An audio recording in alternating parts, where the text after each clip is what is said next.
Welcome back, everybody. Trickster here, and we are still playing Elsewhere High, Chapter 1. The school was large, needless to say. I thought there was only one class. Yeah, why would they have a large school? There's only one teacher with one class.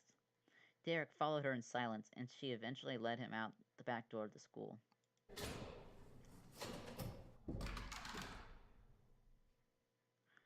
Well, I guess the school's but still, won't there be more? Here we are.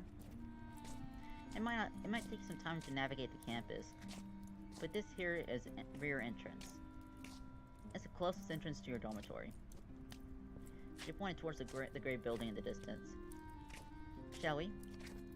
There was a low silence. So, how was it? Hmm? Your first day of class. I hope I didn't disappoint. Oh, no, it was good. Miss DuPont let out a soft chuckle. Well, I'm glad. Her voice hardened. I'm sure everything must seem so uncertain. There must be so many questions that you would like to be answered. From my experience with the students here so far, it often takes some time for those questions to bubble up. But I make sure that I tell each and every one of my students that if they ever have questions, I'm here to answer them to the best of my ability. So of course you always have the same opportunity. Thank you. Is there anything you'd like to ask now?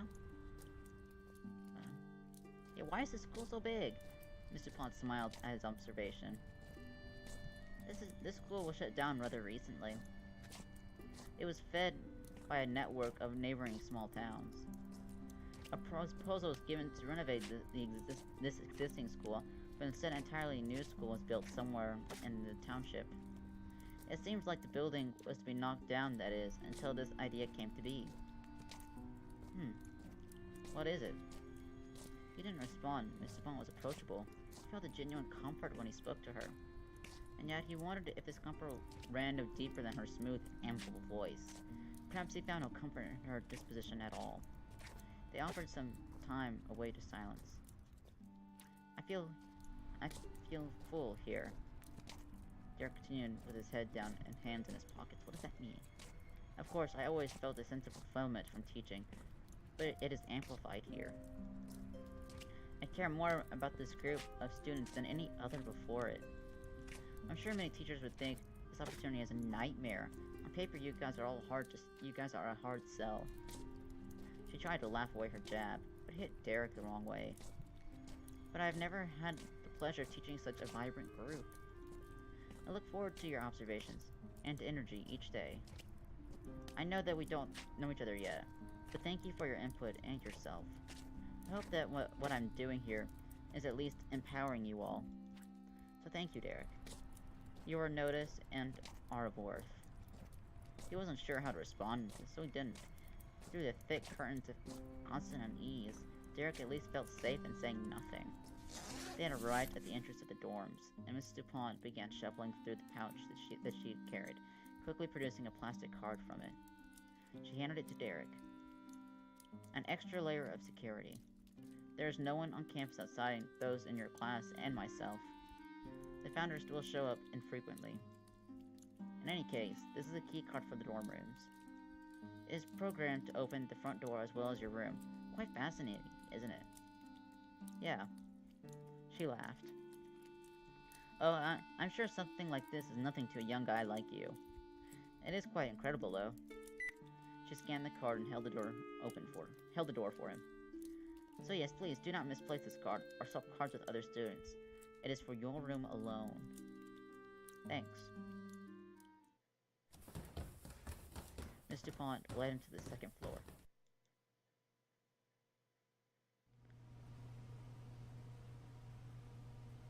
We're there yet? Well, this is it.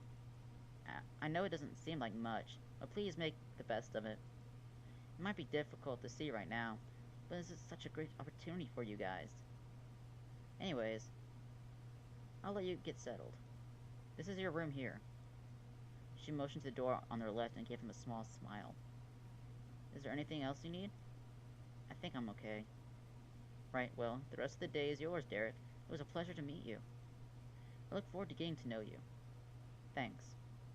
She righted herself and made her exit. Derek looked around the hallway inside. It was sad and gray. Everything is gray. There was a surging wave of melancholy that pulsed through the dorm like gas. It gripped Derek's throat and tightened it.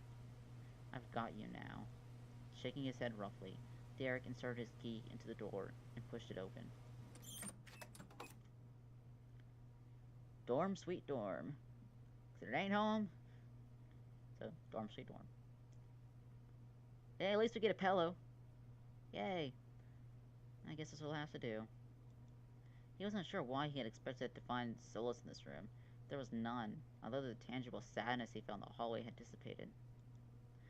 In this room, lonely was okay. Solitude was perfect. Solitude was the point. He flung his backpack onto the bed and peeled his damp sweater from his body. Looking down, he could see his white shirt cling to him like cellophane. It turned a pinky yellow in places where his body shuddered out and touched. He crossed his arms at his waist, grabbed his shirt at the bottom seam and rolled it up his body, jostling his head through the fabric. It hit the floor with a heavy splat. He picked it up and draped it across the back of the wooden chair. Moving towards his bed, Derek pressed his hands against the side of his chest. His pores were sharp and raised from the cold air beating against it. He pressed his hand against his skin and ran it along, flattening the rows of goosebumps as he went. They rebelled, reforming as quick as they were suppressed. Don't tell us what to do! In his backpack, he pulled out his second shirt. He nearly smiled at how similar it was to the one he wore before.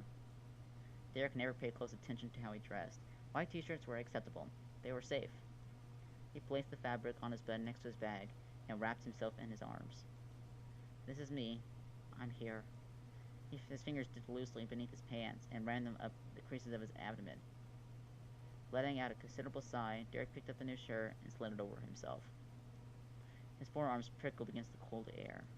He gripped his sweater and felt the inside of it to find that it was rather dry. It was just the outside that remained damp. He put it on. Derek jumped. He was already clothed, but he felt naked. Come on, man, open up. Who is it? Haha, very funny. What? He opened the door to see Vincent standing there lazily. Oh, sorry, I didn't... I get it. We're all excited to consummate our rooms. What? But there's a better and probably much bigger things to be addressed. Ha, my lord, I'm funny. Derek didn't allow his anger to swell, but stood sturdily in his posture, leaning forward in a way that kept Vincent still in the doorway. What do you want? We're neighbors. What? Yeah, I'm just one room over. Thought I'd come over and let you know. Guess I'm supposed to have cookies or something. Sorry. Okay. He tugged at his sweater. You alright? Are you serious? Wait, what? What's wrong with you? We got in a fight in class. With that, the sound of the door opening behind Vincent made the conversation pause. With crossed arms, Vincent looked behind him and then smiled back at Derek. Speak of the devil. What? Toby's a couple doors down the other side. Looks like he's going for a piss. Oh my lord, can you stop? Stop what?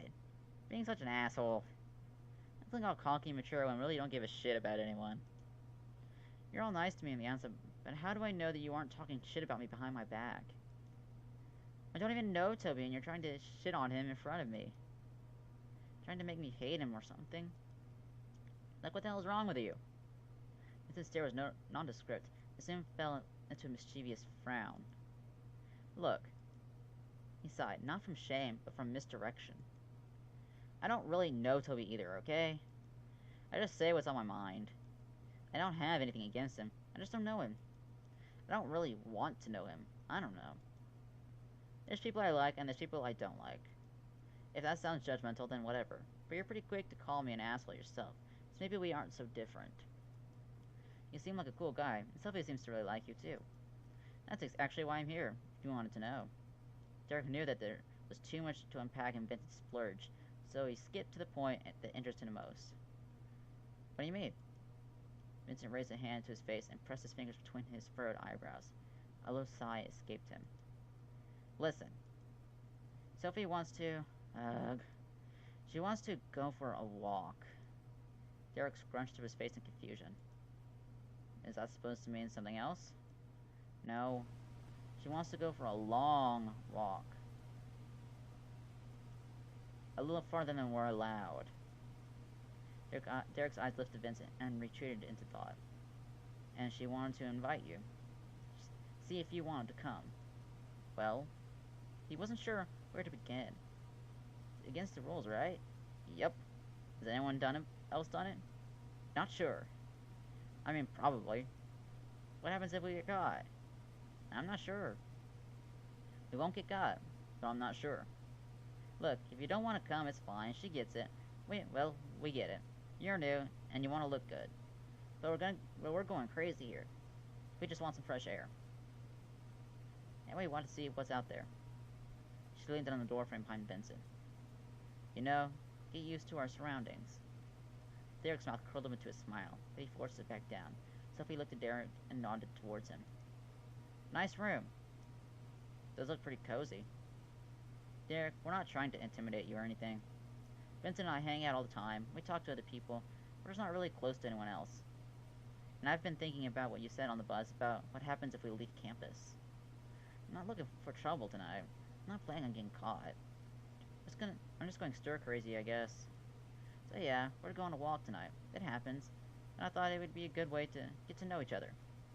You don't have to come. Derek looked around his room. Perhaps the heavy walls could help offer him an answer. They didn't. Yeah, whatever, let's just go. Haha, sweet. Alright, well, we'll leave a little later. We can meet here in a couple of hours, if that's cool. Yeah, sure. Are we good? What do you mean, are you good? What did you do? Whatever, I'm not gonna hold on to anything. Vincent, what did you do? With Sophie's voice growing angry, the conversation was interrupted by the loud latching of a door. Vincent turned and looked over his shoulder. Was it Toby? Yep. Sophie, can we invite Toby? What? No. Their eyes shrank in confusion. In confused anger, they set on Sophie. Toby can't come. He can't know either. Look, we're breaking the rules in the smallest way possible. This isn't exactly a high risk adventure. But I don't really know Toby, and I don't know what he'd have to say about it. Yeah. Derek scoped at him. I'm just saying, she's right. Whatever, fine. Let's just meet here whenever you guys are ready. Sounds good. See you. She left Derek's doorway, and you could hear their muffled chatter echo through the concrete hallway. Quietly, Derek turned and sat down on the small chair. He felt so much like it, tiny, unimportant. He stared at the wall, inching him closer with his comforting quiet. You can rest here. He was tired, but the new anxiousness kept him alert. Already breaking the rules. With time left before the walk, Derek decided to search for some company. Vincent's kind of a dick. So, let's go with Sophie.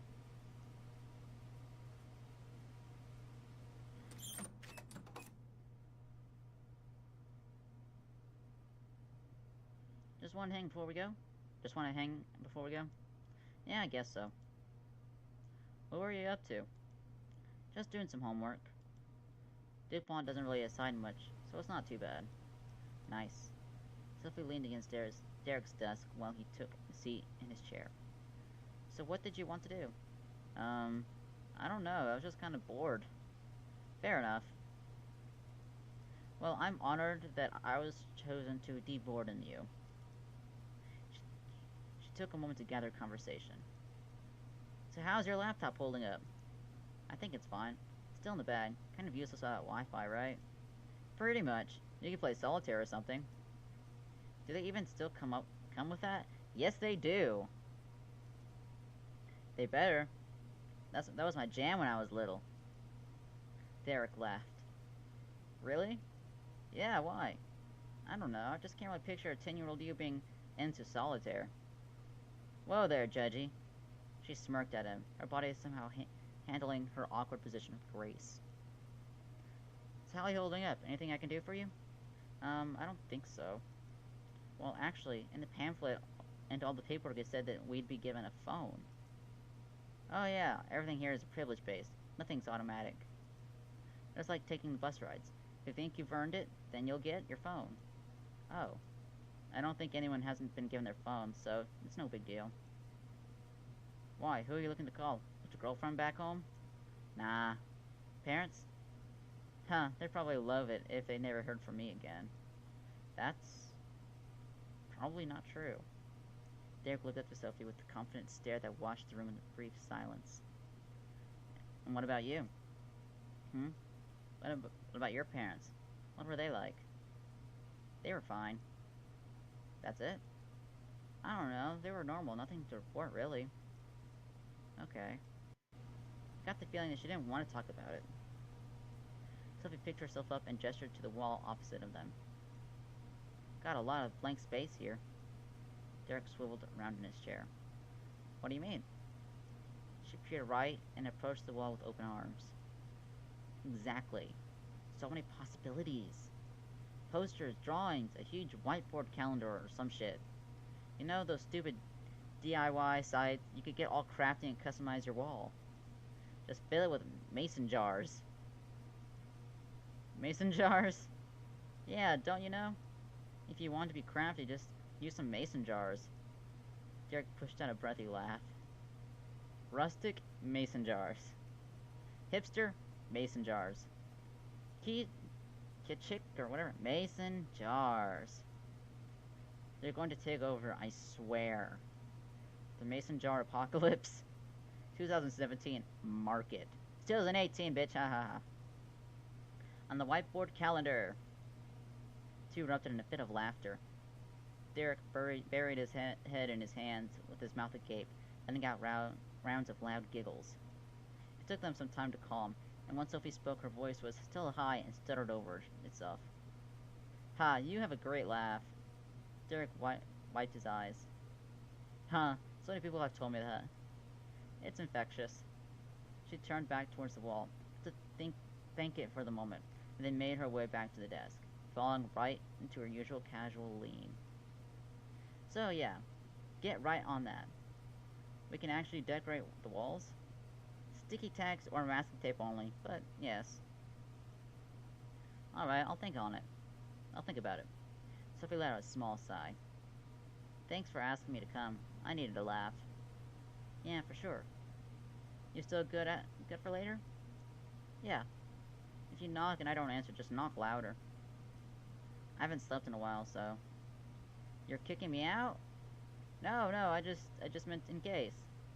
I'm kidding. I should head back and finish some stuff anyways. I'll see you later? Yeah. I'll grab Vincent when we're ready and meet you here. Sounds good. See you later, Derek. Peace. Mason jars and dog poop? What? What the fuck is that? It was cold. An overall tension added to the heavy chills that racked Derek's body. He squeezed himself to calm his muscles. Well, looks like the coast is clear. There was never anything to worry about. Oh, except DuPont seeing us and getting us in shit. Then we get expelled for breaking the contract, and we get sent to Elsewhere High, a school for such exceptional children they can't even follow a simple rules. Right, except for that. She turned to Derek. Thanks for coming. Yeah, for sure. Ready to head out? Sure. She smiled and breathed a deep breath, and took an urgent stride away from the school. Oh shit. Fuck was that? With her hands buried in her cardigan, Sophie did a joyful skip, and her feet skidded loudly against the asphalt, and a sweet high laugh escaped her. Woohoo! Oh yeah, this feels nice. Vincent stayed a few paces behind her, walking in tandem with Derek. He nudged Derek's side with his elbow. How could I not fall for a girl like that? Derek smiled at him and then looked to Sophie. Keep walking with Vincent. She is pretty cool. And and really, really pretty. Haha, there you go, talking some sense now. Would she be your first girlfriend? Nah. Well, I don't know. I dated other girls before. Nothing was really serious. This one chick thought it was and came to my place while I was gone one day. Introduced herself to my parents. Talked about our intentions or some shit. Huh. That was like freshman year, I guess. Jeez, was it that long ago? Huh. So how'd you find out? Hon? Why did a pretty young girl named Claire show up today expressing her interest in marrying our son? Derek let out a loud chuckle. I have no idea, Mom. Perhaps the question we should be asking is if a 14-year-old pining after a boy for marriage can be diagnosed as clinically insane. Should I call her parents? No, Vincent, calling your girlfriend's parents diagnosed her with some sort of psychopathy is almost as weird as her asking us what sort of dress fits her body type. She did not. Vincent laughed loudly, falling out of his impressions back into his natural voice. Huh, probably not. But that's how I picture it. Fair enough. So what happened? With Claire? Oh geez, I don't know. We were 14. I stopped texting her and took a different route to third period science to avoid her, probably. That wasn't that long ago, you know? Feels like forever. It took a moment to think. But you know what? No. It actually was a long time. 3 years is a very long time. People say waiting an hour to get on a roller coaster is a long time. A 3-hour movie is so long. So how can people look at years and years of their life and say, oh, it wasn't that long ago? Yes, it was. It was years ago. So I guess it pisses you off when people say life is short. It is literally the longest thing anyone ever does. He dug his hands into his pocket and smiled towards the open road. The conversation bled out into the cool, light air, and they let the noises of the night become their dialogue. So I'm guessing that Vincent's kind of like Masato from Lucid 9. Similar, kind of. Hot-headed. Passionate, but yeah. I see the similarities a little bit. The silence settled and their steps became synchronized. 3 of them walked side by side, nearly filling the entire width of the street. Let's hope for no cars. Seriously. Haha, if it's anything like my car back home, we'd hear it a mile away. You had a car? Trust me, you can barely call it that. Hunk of metal? Hunk of foil? Looks like the thing was going to collapse any second. Still, it's better than nothing. I don't even have my license. Yeah, me neither. Seriously? What did you guys even do with your time? Not get our licenses? Ha! Apparently. I went and got it the day I could. I was always nervous driving. It just didn't make sense to me how any of that could be safe. Well, it's not really. You could die super easily. Sometimes people who are driving just die. Yeah, like nothing even happens to them, they just die at the wheel. Sudden automotive death syndrome. Wait, what? Like sudden infant death syndrome, but automotive? No? Really? Never heard of it. I hate you both. The boys laughed and Derek could see that Sophie was holding back her own. He nudged her with his elbow and she swatted him away playfully. Stop it. Oh, you don't like that? He nudged her again. Her crossed arms exposed her sides, allowed for a perfect landing. Oh my lord. Haha, what are you, ticklish? So what if I am? Nothing? It would just be good to know. With that, he swung his body behind hers and moved his fingers quickly up and down her sides. Oh my lord, stop! He laughed as she arched her body away from his and let out a high squeal. Derek, stop! Her voice was low and commanding. Derek's heart dropped and his muscles seized as he hurried in obedience. Did I hurt you? She folded her cardigan over herself. What? No. I don't like being touched. Uh-oh. I'm... Losing the moment of fun and carelessness made him panicked and awkward. Sorry? He let it slip out almost as a question. What? It's fine. Don't take it so seriously. It just freaked me out. The weightlessness returned in her voice, and she almost smiled again. So, She looked at Derek slyly and caught Vincent in her peripherals. What's up, Vincent? Hmm? You're alright? Yeah, I'm fine. She lets his answer sit for a moment, then physically shrugs it off. Alright. Well, I was going to say, how about a round of 20 questions? Oh, lord. What? This is supposed to be a bonding exercise. Yeah, I guess, but... Well, he must be off campus now. Derek and Sophie slowed their pace and gave Vincent their attention. I mean, we can barely see the school. The three of them turned back down the isolated road and squinted to make out the shape of the school. Sophie spoke up in a voice that was obviously attempted to lighten the mood. Well, this marks us getting into total shit if we get caught. Derek smirked at her. They walked in silence for some time, although Derek's thoughts were loud. He thought about his mother, about her distance and apathy towards his transfer. She hardly even said goodbye. The hollow thud of the passenger door closing as she dropped him off a mile from the bus stop reverberated in his mind. She didn't drop him at the actual bus stop. She dropped him a mile from it. This road looks so similar. Wait. The two of them stopped at his command. He cocked his head and raised his arms, listening to the sound of the others couldn't hear yet. Do you hear that? What? And then it became louder. At the shoulder of the road, there was an audible rustling noise. A raccoon, maybe? Sophie's innocent appraisal did little to convince the guys, or even herself. The three of them stood still, waiting.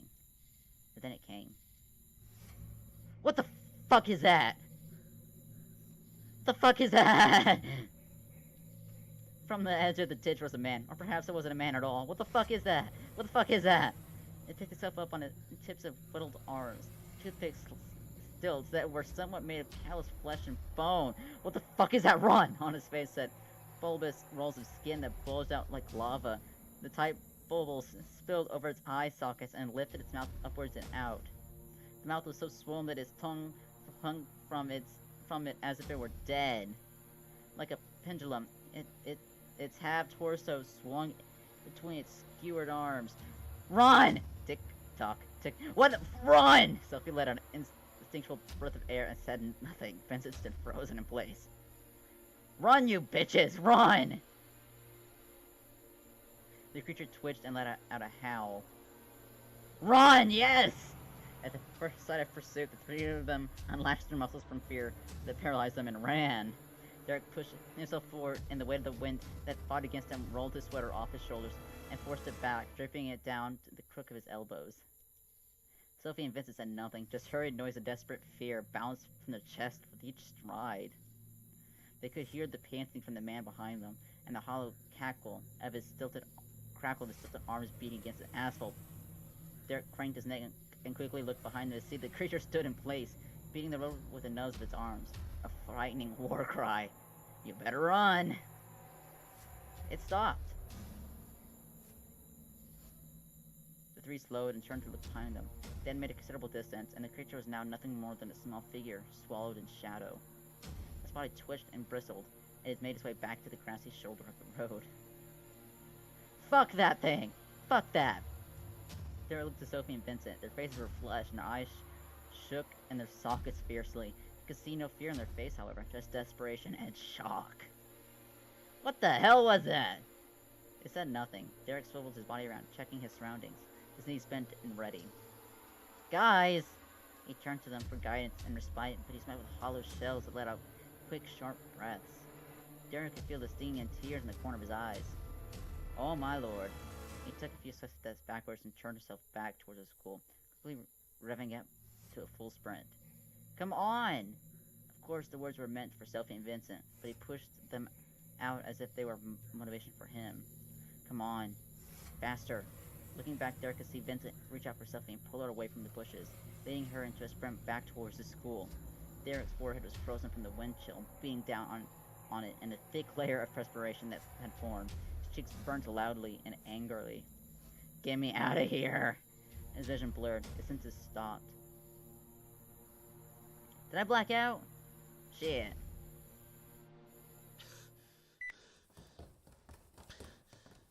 Oh, did I make it? Did we make it?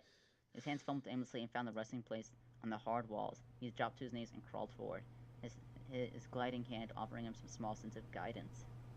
sit down. Rolling his body backwards, Derek lobbed himself against the wall and tried his best to find some normalcy in his breath. There's no fucking normalcy here. When you see some shit like that, no, there's no more normalcy. Slow down. In. Out. Amidst the grayness of the hallway, he did notice an open door. Is that mine? No. No. He could see the shadow of someone kneeling. His chest throbbed over his wailing heart, and it thrashed inside him, trying to shake free from its cage. Get me out of here! Derek yelped at his overwhelming anxiety. It nearly overtook him. What the fuck, man? Derek! Derek gasped and gripped his chest. He tried to stutter out words, but nothing came. What's wrong? Are you okay? Derek looked to him desperately. Do you want to go to your room? Derek nodded quickly. Okay. Toby knelt down and grabbed Derek's hand, hoisted him to his feet. Your hand is shaking. He led him to his door, and they entered Derek's room together.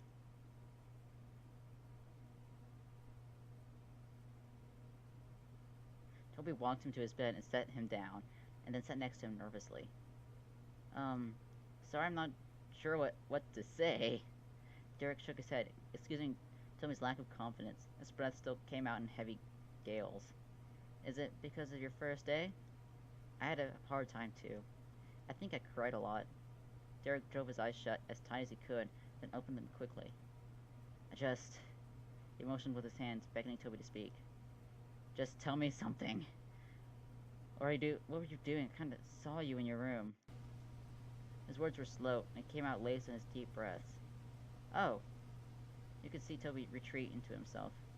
I was just praying. Toby laughed nervously. Once again, Derek closed his eyes and nodded. The rise and fall of his chest gradually slowed. Okay. About what? Derek raised his hand and placed it on Toby's shoulder, his eyes still shut. Sorry, it's fine, you don't have to tell me. No, just for my sister. Your sister? His eyes opened and he tried to focus on Toby. Yeah, just some stuff going on with her. What the? I know you're distracting yourself, man, but we need to talk about that fucking monster. Derek nodded in response. Derek, you look really scared. No shit. I'm fine. No, we're not. Toby played with his fingers awkwardly. He dropped his head down and spoke lowly. Derek? Yeah? He paused and pushed out a sarcastic laugh. And then another one. What's wrong? They both raised their gaze and found knowing looks in each other's eyes. Nervous, scared, knowing looks. He looked away. I don't know, sometimes I feel weird here. What do you mean, weird? Like I'm being watched or something. Watched? They both retreated back onto his bed, their eyes sitting on the blank wall opposite of them. Toby's words became more rushed. Just ever since I got here, I feel something weird. Like something is always behind me. His voice fell into a whisper as he tried to mask his fear and sadness that crept its way into his voice. I know that sounds crazy, but it's true.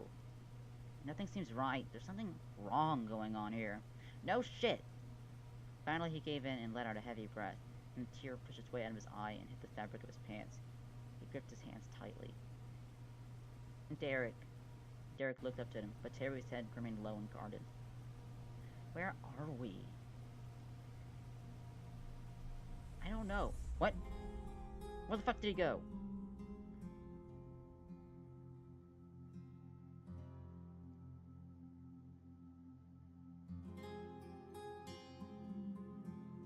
That was the end of chapter 1? Okay, I'll have to find chapter 2 and figure out what the hell is going on here, man! But, let me get other things. This is a freaky ass game, man. I'll see you in the next one. Bye-bye!